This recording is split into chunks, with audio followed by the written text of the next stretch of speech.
Hey guys, Zach here with Claremont Armory, and I've got half a dozen simple ideas on how to improve your medieval reenactment impression without laying down a bunch of money. I shoot for a real immersive experience that looks and sounds and feels and smells mostly like the real deal. We can bathe and use deodorant and stuff, but a lot of the other stuff, let's try to get it to be more medieval so that it feels like you're actually there. So, big concepts: remove modern things, right?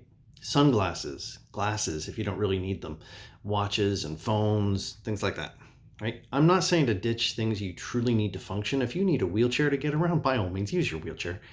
Um, but like I'm nearsighted, but I don't generally wear my glasses when I'm at events unless I need to sight read a piece of music. And even for that, I try to learn things ahead of time so I don't have to use them. There's exceptions, but try to reduce your use of modern things as much as you can, and it'll by default look more medieval. Um, this also might mean that you be going without certain things. Like if you don't have medieval furniture, you might have to sit on the ground or just stand more often. It probably won't kill you. You can survive a weekend living with food that doesn't require a cooler. And you can extend the concept of removing modern things to topics of conversation, things that you eat and drink, like everything that's around you, music that you play, just whatever you interact with. Try to make it medieval if you can. Second big idea: depict a lower station. I understand that a lot of us want to be the upper nobility because we don't get to be during the regular week. Um, but doing it right requires a big entourage and horses and lavish fabric and well crafted armor. It's expensive, it's hard to do well.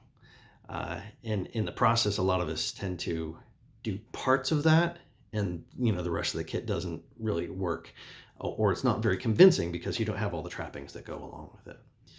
But you could do the kit of a squire or a merchant. It's easier to pull off. And if you do that well, when you want to do the higher class kit, you'll have great hand-me-downs for your entourage, which you'd need for the higher class guy. So try the more humble station. So this whole section here is for my 14th century mafia brethren. We're going to talk about socks and belts, hats, and brays. Okay, so socks.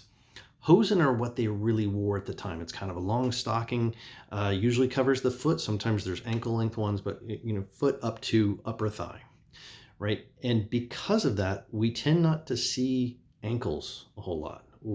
Ankles are usually covered with a shoe and the hosen and a combo. So when you're depicting things now, there shouldn't be a gap between your shoe and the bottom of your hosen.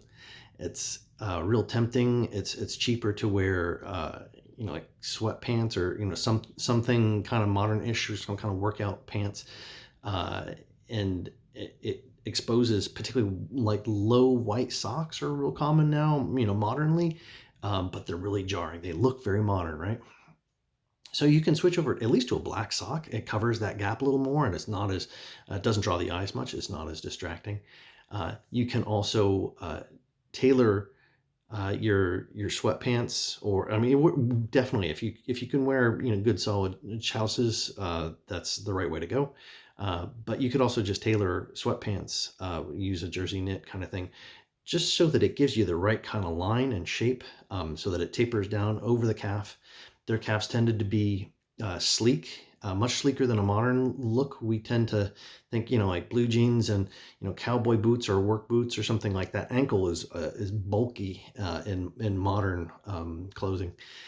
In a way that it wasn't really in the 14th century for the most part. Yes, you can occasionally see Gaston Phoebus folks wearing hunting boots and stuff, and their ankles are bulked up more. But the vast majority of what we see tends to have a very sleek calf line, and there's not a gap between the foot and the ankle.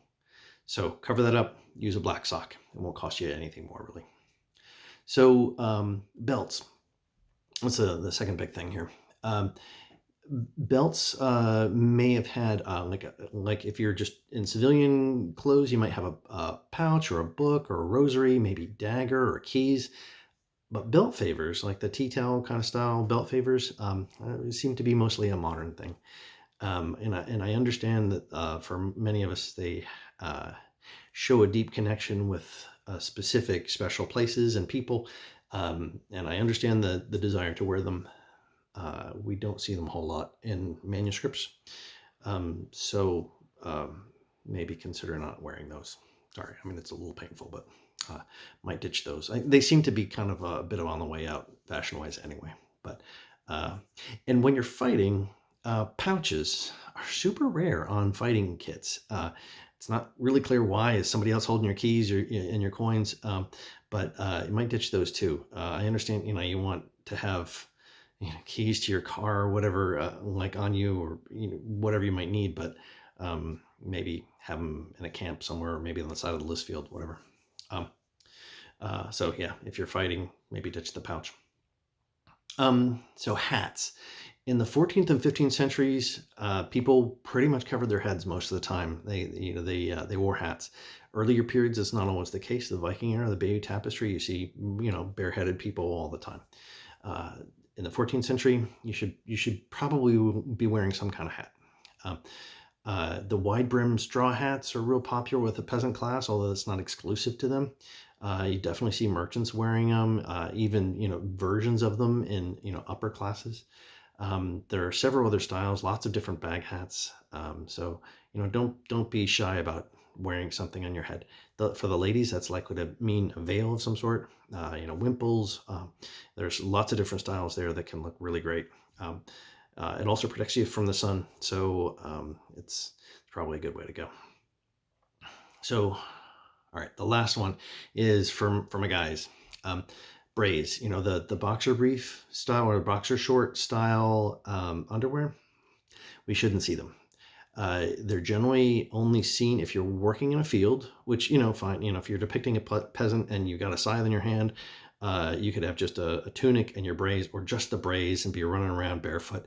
That's fine for them. Or if you're involved in an execution on either side of that transaction, generally you'll see braze in that case too. But in most other contexts, you don't see braze. It's a little like modern day, like you tend not to see each other's underwear. So it happens because we tend to, there's challenges with getting the right hemline length in our coats or surcoats with the chouses and braze that we have. So earlier in the period, they tended to wear these, even in the 13th century, we see in like the Maskowski Bible, they have these big, long underwear that, go down to the knee, and they're voluminous, they're kind of baggy. And their chouses might have, attached somewhere around the knees, but their hemlines were really low. So, covered everything up. As the 14th century progressed, the hemlines got shorter and the chouses got more tailored. The underwear got shorter too, generally, until when we see into the 15th century, we'll see like joined hosen. They cover the butt. They're, all up and tight and cover everything. But if you don't combine the right chouses and braze with the right hemline, the braze are showing, and you don't want to do that. It just doesn't look right. So the simplest solution is just to wear tunics with longer hemlines. The more complicated solution is, if you want to do the later 14th century period stuff, it looks great, but you need to have the chouses tailored and the braze shorter. Okay, so there's lots of things to enjoy about reenacting. It doesn't take a lot to push your game to be more historically accurate. I think it's fun to do. So share your tips and hacks in the comments with me, and maybe you'll teach me something too. Thanks.